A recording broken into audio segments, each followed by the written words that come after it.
Hello friends, आज हम आपके लिए लेके आए हैं सॉइल साइंस का पोर्शन, जिसमें हम डिस्कस करेंगे सॉइल वाटर, जिसको मृदा जल कहते हैं। हिंदी में मृदा जल और इंग्लिश में सॉइल वाटर। मृदा के कणों के बीच में हवा और पानी दोनों विद्यमान रहते हैं, और ये पानी किस किस रूप में सॉइल के साथ रहता है, सॉइल पार्टिकल में रहता है, इसका हम लोग आज अध्ययन करेंगे। जैसे सॉइल पार्टिकल आप देख रहे हैं, इसमें एक आपका हाइग्रोस्कोपिक वाटर है, आर्द्रताग्राही जल जिसको कहते हैं, आर्द्रताग्राही जल। कैपिलरी वाटर है, केशिका जल है आपका। ग्रेविटेशनल वाटर है, गुरुत्व जल कहते हैं। और ये आपका कंबाइंड वाटर है, संयुक्त जल कहलाता है। सबसे पहले देखेंगे हम लोग सॉइल वाटर क्या है, मृदा जल है क्या। तो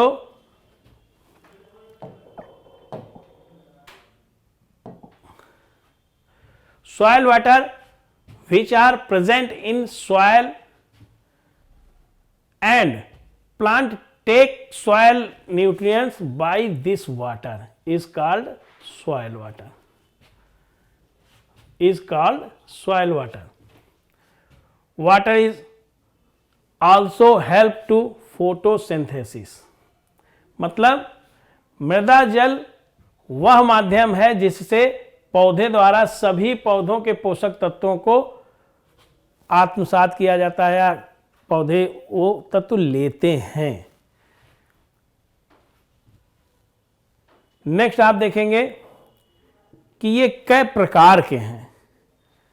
मृदा जल कितने प्रकार का होता है? मृदा जल 4 प्रकार के हैं।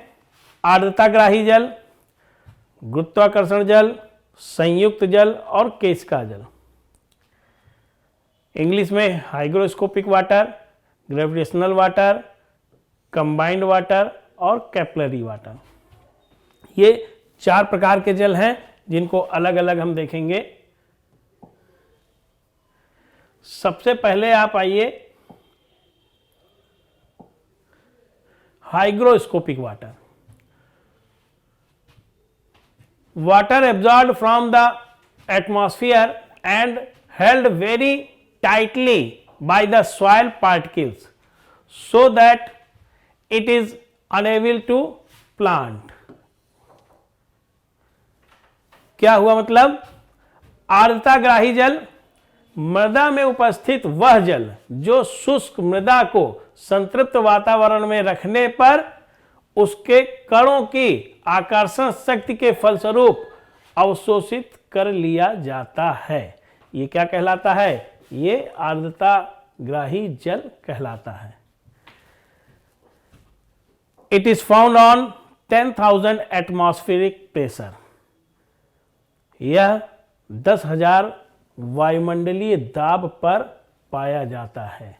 10,000 वायुमंडलीय दाब पर ये आपका आर्द्रताग्राही जल, जिसको हाइग्रोस्कोपिक वाटर कहते हैं, ये प्राप्त होता है। अब इतना प्रेशर, पौधों को इतने प्रेशर से पानी लेना संभव नहीं है, इसलिए पौधे यह जल ग्रहण नहीं कर पाते हैं। ठीक है, नेक्स्ट देखिए।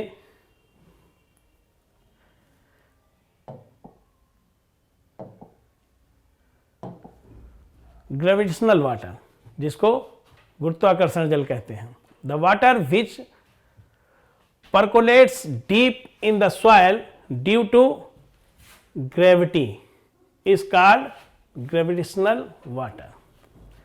गुरुत्वाकर्षण जल मृदा के केशिकीय जल के अतिरिक्त इसमें विद्यमान शेष जल जो इसे संतृप्त करने के बाद गुरुत्वाकर्षण के कारण नीचे की ओर बहता है, गुरुत्वाकर्षण जल कहलाता है।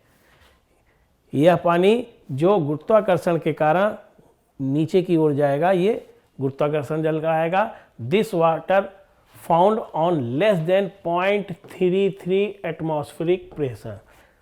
यह पानी 0.33 वायुमंडलीय दाब से भी कम दाब पर पाया जाता है। मतलब पौधे इसको 0.33 एटमॉस्फेरिक प्रेशर से भी कम प्रेशर पे ग्रहण कर सकेंगे, लेकिन यह इतना कम प्रेशर ले पाना पौधों के लिए मुश्किल है, तो यह जल भी पौधे ग्रहण नहीं कर पाते हैं। This is also called free water. ये स्वतंत्र जल के नाम से भी जाना जाता है या स्वतंत्र जल भी कहलाता है। जो आपका गुरुत्वाकर्षण जल है इसको स्वतंत्र जल के नाम से भी जाना जाता है। नेक्स्ट आइए, कंबाइंड वाटर।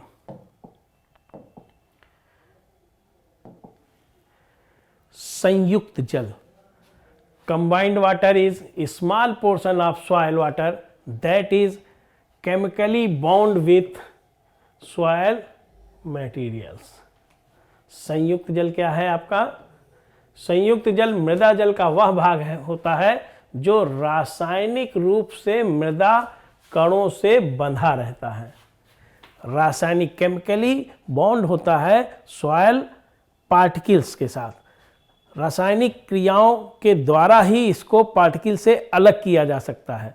तो बिना केमिकल रिएक्शन के जब इसको मृदा कणों से अलग नहीं कर सकते हैं तो पौधे भी यह जल प्राप्त करने में असमर्थ होते हैं। पौधे ये जल प्राप्त नहीं कर पाते हैं।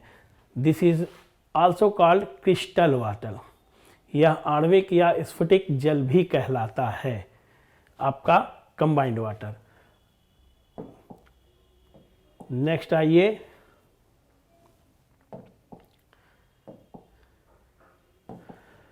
कैपिलरी वाटर, जिसको केशिका जल कहते हैं। पौधे यही जल उपयोग में लाते हैं। आप ये भी कह सकते हैं पौधे कौन सा जल उपयोग करते हैं या कौन सा जल प्राप्त करते हैं, तो केशिका जल, कैपिलरी वाटर पौधे प्राप्त करते हैं। Capillary water is that water which moves through the small pore space of soil against the pull the gravity. केशिका जल गुरुत्वीय जल के निकास के बाद मृदा कणों के बीच छोटे छोटे केशिकीय छिद्रों में विद्यमान शेष जल केशिका जल कहलाता है। पौधे यही जल उपयोग करते हैं। पौधे यही जल उपयोग करते हैं। पौधे कौन सा जल उपयोग करते हैं, तो पौधे केशिका जल, कैपिलरी वाटर उपयोग करते हैं। This is found between 0.33 to 31 atmospheric pressure. यह 0.33 से 31 वायुमंडलीय दाब के बीच में पाया जाता है और कैपिलरी के बीच में होता है। पौधे इसी जल का उपयोग करते हैं। This water is called capillary water, केशिका जल। It is the water present between the field capacity and humid coefficient. यह क्षेत्र धारिता व आर्द्रताग्राही गुणांक के मध्य उपस्थित जल होता है। आर्द्रताग्राही गुणांक और क्षेत्र धारिता के बीच में पाया जाने वाला ये जल होता है, ये कैपिलरी वाटर कहलाता है। इस तरह से आप देखेंगे तो आपके चारों जल डिस्क्राइब हो गए। चारों प्रकार के जल मृदा में पाए जाते हैं। ये जो आप जान गए, hygroscopic water, gravitational water, combined water और कैपिलरी वाटर। ये 4 प्रकार के जल हैं जो मृदा में पाए जाते हैं। इसके बारे में आगे और आपको बताया जाएगा। फिलहाल इतना ही। धन्यवाद।